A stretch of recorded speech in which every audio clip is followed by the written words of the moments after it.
नमस्कार, स्वागत है आपका। दिल्ली 24 भारत देख रहे हैं आप और मैं हूं आपके साथ लता। बुलेटिन की शुरुआत करेंगे अहम खबर के साथ। आज राष्ट्रपति द्रौपदी मुर्मू गाजियाबाद में है, जहां पर उन्होंने यशोदा मेडिसिटी जो है हॉस्पिटल का उद्घाटन किया है। इस दौरान सुरक्षा के खास इंतजाम किए गए हैं। इसके अलावा आपको बताएं कि कई जो हैं बड़े नेता इस कार्यक्रम में शामिल हैं। तो राष्ट्रपति द्रौपदी मुर्मू, सीएम योगी जो है साथ में है, राजनाथ सिंह इस कार्यक्रम में मौजूद हैं। गाजियाबाद में यशोदा मेडिसिटी हॉस्पिटल का उद्घाटन किया गया है और इस दौरान जो है राज्यपाल आनंदीबेन, रक्षा मंत्री राजनाथ सिंह, मुख्यमंत्री योगी आदित्यनाथ, डिप्टी सीएम ब्रजेश पाठक समेत कई नेता साथ में मौजूद हैं। और सुरक्षा के लिहाज से, व्यवस्था के लिहाज से पुलिस अधिकारियों की ब्रीफिंग भी इसको लेकर की गई थी। और इसके पहले आपको बताएं कि ड्यूटी में तैनात पुलिसकर्मियों ने मॉक ड्रिल भी किया। साथ ही साथ राष्ट्रपति से लेकर सभी अतिथियों के कार्यक्रम में पहुंचने से लेकर उनके जाने तक का पूरा ट्रायल जो है इस कार्यक्रम के पहले किया गया है। तस्वीरें आपके सामने, जिसमें दरअसल यशोदा मेडिसिटी हॉस्पिटल का उद्घाटन करने के लिए आज जो है राष्ट्रपति द्रौपदी मुर्मू गाजियाबाद पहुंची हैं। और ये भव्य कार्यक्रम, जिसमें सीएम योगी आदित्यनाथ, रक्षा मंत्री राजनाथ सिंह भी कार्यक्रम में शामिल हैं। सुरक्षा के पुख्ता इंतजाम किए गए हैं और ख़ास बात ये कि जिस अस्पताल का उद्घाटन किया गया है, रोबोटिक जो है ट्रीटमेंट को देखते हुए जो है यहाँ पर इलाज किया जाएगा। और तस्वीरें आपकी टीवी स्क्रीन के सामने, जिसमें सुरक्षा के पुख्ता इंतजाम। तो राष्ट्रपति द्रौपदी मुर्मू गाजियाबाद पहुंची हैं।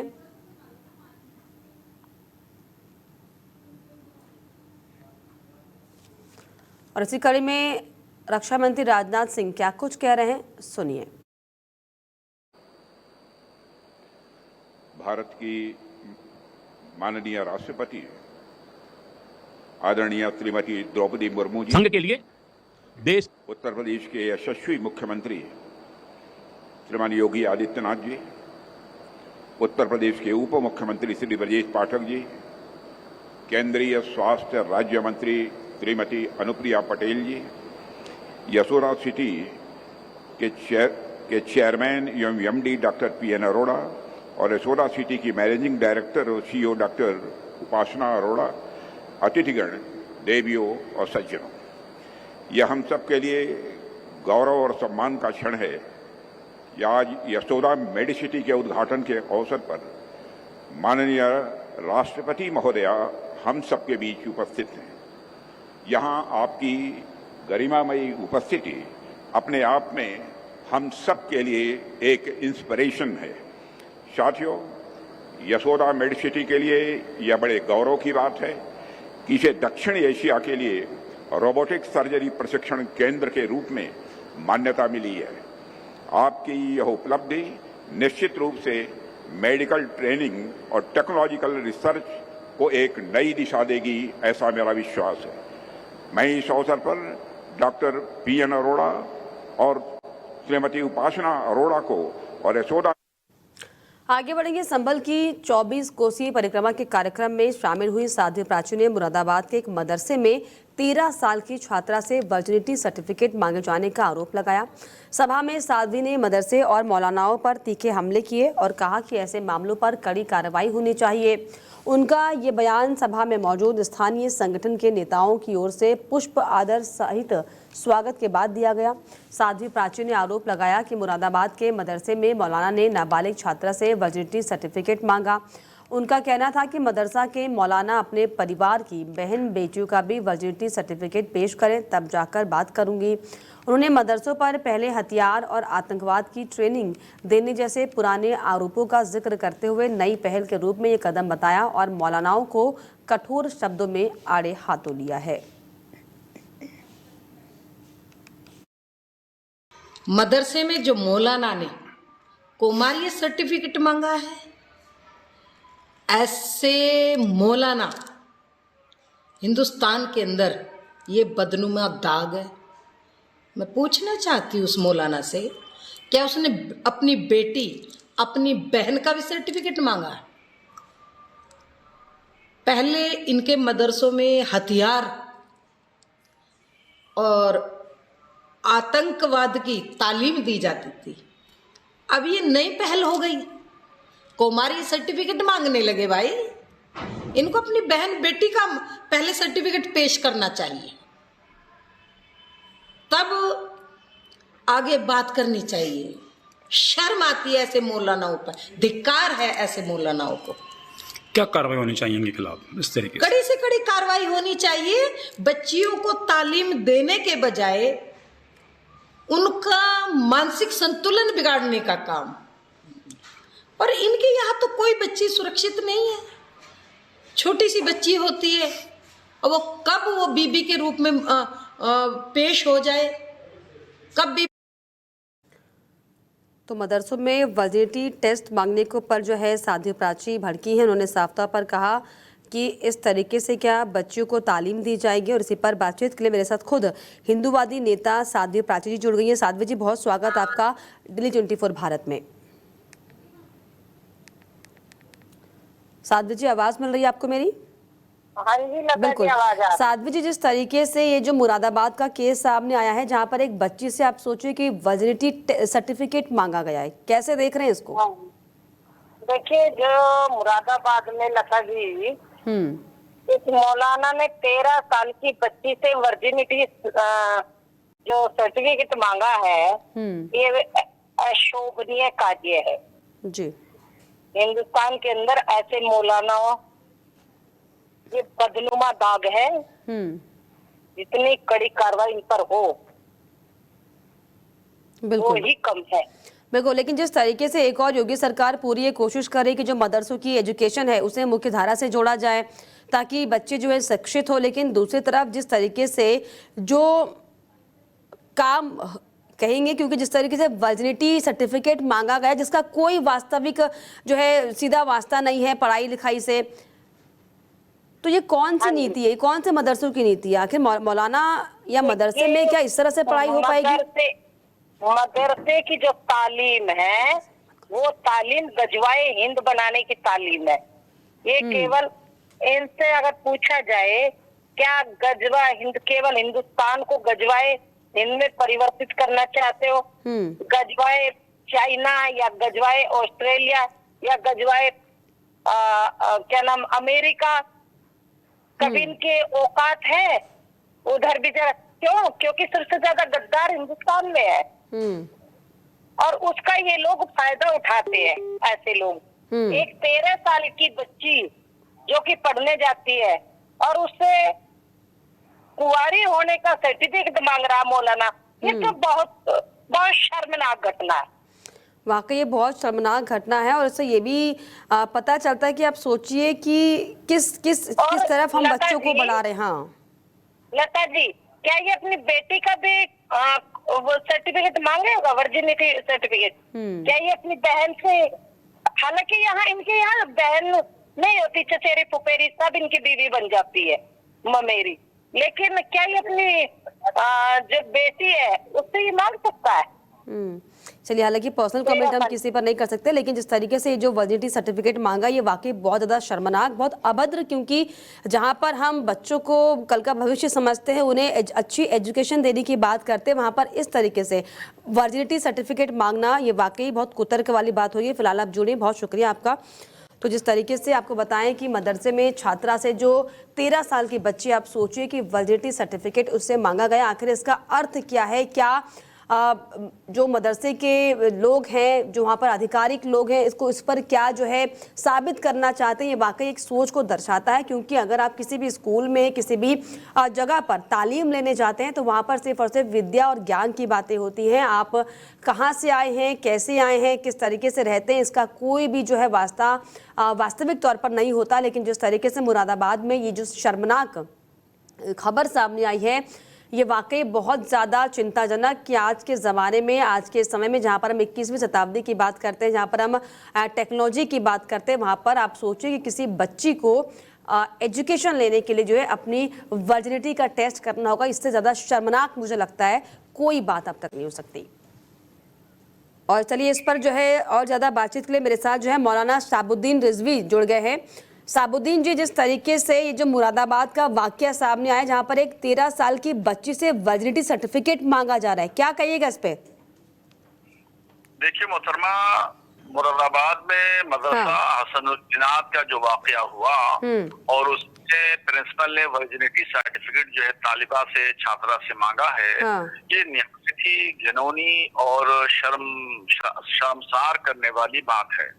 और इससे जहनी दिवालियापन और एक नफरत अंगेज पहलू उभर के आता है और ये बहुत यानी काबिल मजम्मत और निंदनीय कार्य है। कहीं भी किसी स्कूल, कॉलेज, मदरसे में इस तरह का कोई सर्टिफिकेट न मांगा जाता है और न कोई जरूरी है, न कोई इसका इंतराज है।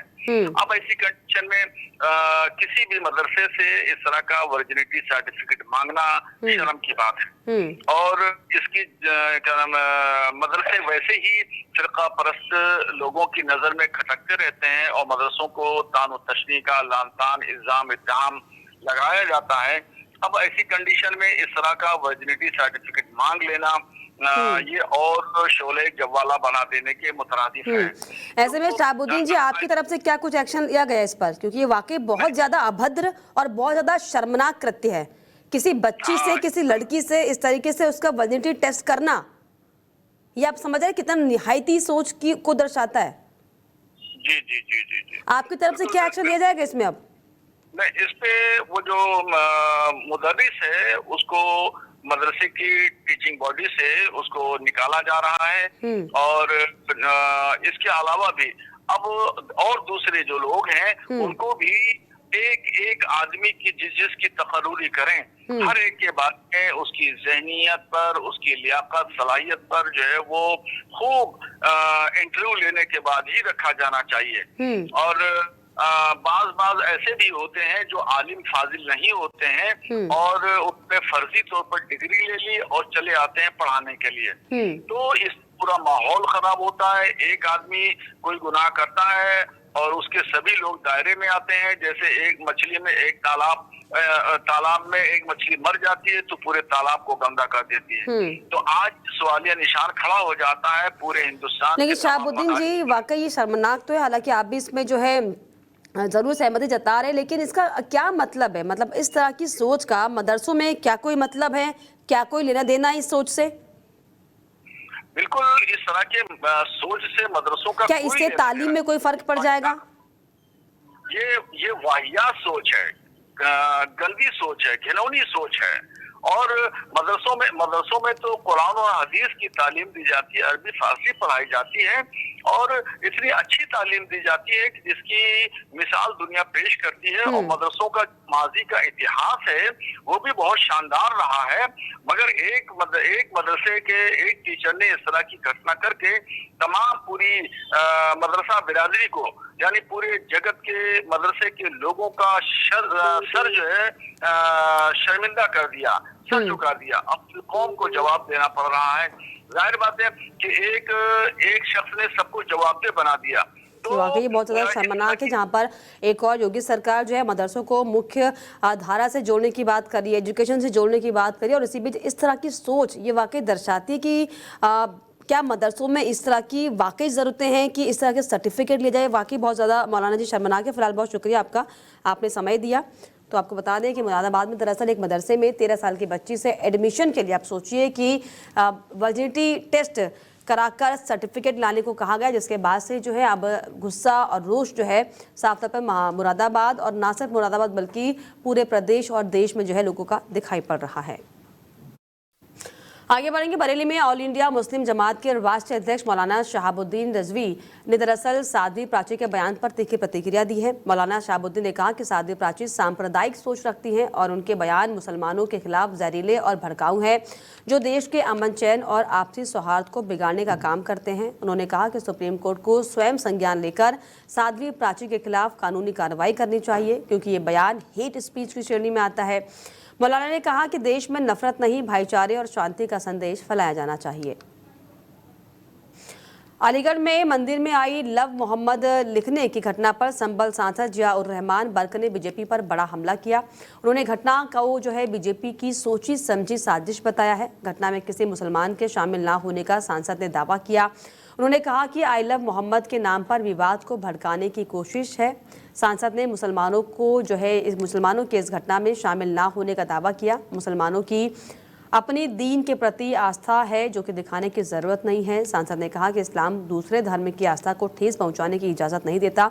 मुसलमान अपने धर्म को मानता है मगर दूसरे धर्म का भी सम्मान करता है। सही जांच होने पर सांसद ने असलियत सामने लाने का दावा किया है। मैं तो ये कहता हूँ ये सोची समझी साजिश है जो आइला मोहम्मद के नाम पर इसको भड़काने का काम किया जा रहा है। और जो हमारी मोहब्बत है, जो हमारी आस्था है, जो हमारे अपने दीन के प्रति है, वो ना तो हमें किसी को दिखाने की ज़रूरत है।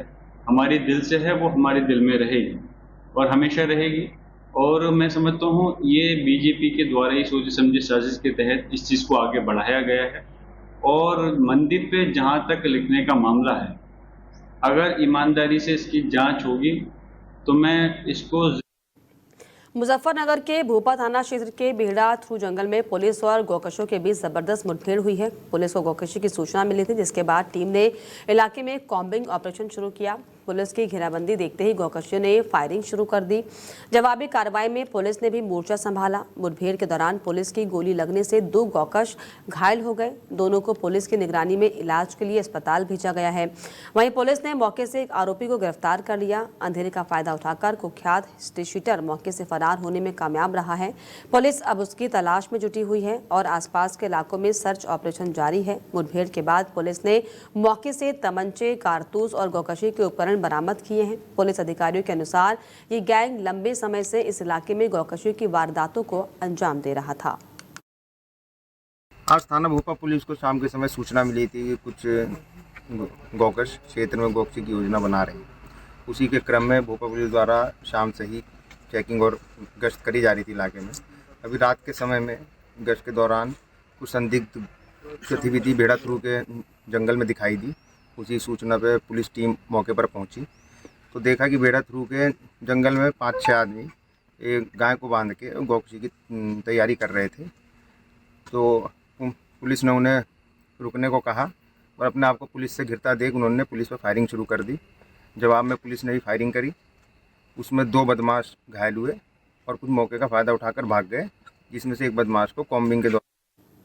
बांदा में प्रदेश सरकार के कैबिनेट मंत्री नंदगोपाल नंदी बीजेपी जिला कार्यालय पहुंचे, जहां पर उन्होंने सरदार वल्लभ भाई पटेल की 150वीं जयंती पर आयोजित कार्यशाला में हिस्सा लिया। कार्यक्रम के दौरान नंदगोपाल नंदी ने विपक्ष पर जमकर निशाना साधा। बिहार चुनाव को लेकर कहा कि बिहार में एनडीए की सरकार बनना तय है। नंदगोपाल नंदी ने अखिलेश यादव, राहुल गांधी और तेजस्वी यादव पर भी जोरदार हमला बोला और कहा कि ये लोग केवल सनातन के खिलाफ तुष्टीकरण की राजनीति करते हैं। अखिलेश यादव के पिताजी ने राम भक्तों पर गोलियां चलवाई थी, ये उनके डीएनए में है। गोरखपुर जिले के झंगाहा थाना क्षेत्र के गोर्रा नदी के करही घाट पर बड़ा हादसा हो गया। 8 लोगों को लेकर जा रही नाव नदी में डूब गई। हादसे में एक किशोर की मौत हो गई है, जबकि बाकी 7 लोगों को ग्रामीणों ने किसी तरह से बचा लिया। हादसे के बाद गांव में मातम मच गया। किशोर की मौत से परिवार में कोहराम मचा हुआ है। बताया जा रहा है कि नाव में सवार लोग करही से बरही की ओर जा रहे थे। इस दौरान नदी के बीचों बीच नाव अचानक अनियंत्रित होकर पलट गई है। नाव में कुल 8 लोग सवार थे, जिनमें 3 बच्चे भी शामिल थे। पुलिस को भी घटना की जानकारी मिली है। सूचना मिलते ही पुलिस बल और प्रशासनिक अधिकारी मौके पर पहुंचे।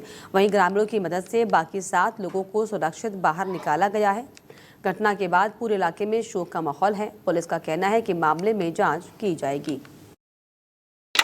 जी, संज्ञान में आया है कि ये जो है पीडब्ल्यूडी विभाग द्वारा नियुक्त टेंडर से जो कॉन्ट्रैक्टर द्वारा चलाया गया ये नाव था, जो कि काफ़ी जर्जर स्थिति में नाव था, जिसकी वजह से ये आज ये घटना हो गई है। तो अभी हम लोग इसमें अभी एनडीआरएफ आ गई है। एक जो हमें बॉडी नहीं मिल रही है उसकी खोज तुरंत जारी हो रही है। नाव पलट जाने की वजह से लोग डूब रहे थे, तो 4 लोग तो बच गए हैं, बट एक लड़का 15 साल का वो अभी हमें मिल नहीं पाया है। उसके लिए एनडीआरएफ टीम आ रही है, वो अभी पूरा तलाश करेगी बच्चे के। चाहेंगे सकुशल बरामद हो और परिजनों को अलीगढ़ के थाना देहली गेट क्षेत्र के खैर रोड स्थित उत्कर्ष जनसेवा केंद्र पर उस समय हड़कंप मच गया जब एक युवक नकली नोट लेकर पैसे ट्रांसफर कराने पहुंचा। पुलिस लिखी गाड़ी से आए इस युवक ने खुद को रोरावर थाने का स्टाफ बताने की कोशिश की। दुकानदार को नोटों पर शक हुआ तो उसने तुरंत स्थानीय पुलिस को सूचना दी। सूचना मिलते ही पुलिस मौके पर पहुंची और आरोपी को लाखों की नकली करेंसी के साथ पकड़ लिया। आरोपी मौके से भागने की कोशिश भी करने लगा लेकिन पुलिस ने उसे दबोच लिया। घटना के बाद पड़ोसी दुकानदार ने ये बताया कि जब उसने आरोपी के बारे में जानकारी दी तो दरोगा ने उसे थाने में रगड़ने और जेल भेजने की धमकी दे डाली। दुकानदार ने इस धमकी की वीडियो बनाकर सोशल मीडिया पर वायरल किया है। फिलहाल पुलिस ने आरोपी और उसकी पुलिस लिखी मोटरसाइकिल को थाने ले जाकर पूछताछ शुरू कर दी है। पूरा मामला देहली गेट थाना क्षेत्र के उत्कर्ष जनसेवा केंद्र का बताया जा रहा है। मेरी खैर रोड पर दुकान है, मेरा मोबाइल शॉप है और बैंक का भी काम है। मेरे पड़ोस में भी एक दुकान है जन सेवा केंद्र, वो भी बैंक का ही काम करता है। पड़ोस की दुकान पे 1 लाख रुपए ट्रांसफर कराने आया था तो उसने अपने एंट्री की कंप्यूटर पे पैसे ट्रांसफर करने की। उसने पैसे मांगे, लाओ पैसे दो, तो उसने बैग में से निकाल के एक गड्डी दी 500 की नोटों की, 50,000 की। वो गड्डी पूरी जाली थी, मुझे नहीं पता। ये फिर दूसरी एक और गड्डी मांगी तो एक और दूसरी गड्डी दी, वो एकदम होपलेस हो गए तो सारी जाली नोट है। पड़ोसी ने फिर मुझे फ़ोन किया कि दीपक भैया दुकान पे आओ जल्दी। मैं फिर पड़ोसी की दुकान पे मैं गया। मैं क्या बात हो गई कि ये देखनी नोट दिए हैं इसने, कैसी हैं, नकली लग रहे हैं मुझे। तो मैंने ये बाकी में नकली हैं। तो मैंने नोट को चेक किया, अलट पलट के देखा, वो जाली नोट थे। तार को चेक किया तो हरा और नीला हो जाता है बदलने में, वो भी नहीं बदल रहा था। उसके बाद मैंने वो फिर भागने लगा, उसको पकड़ा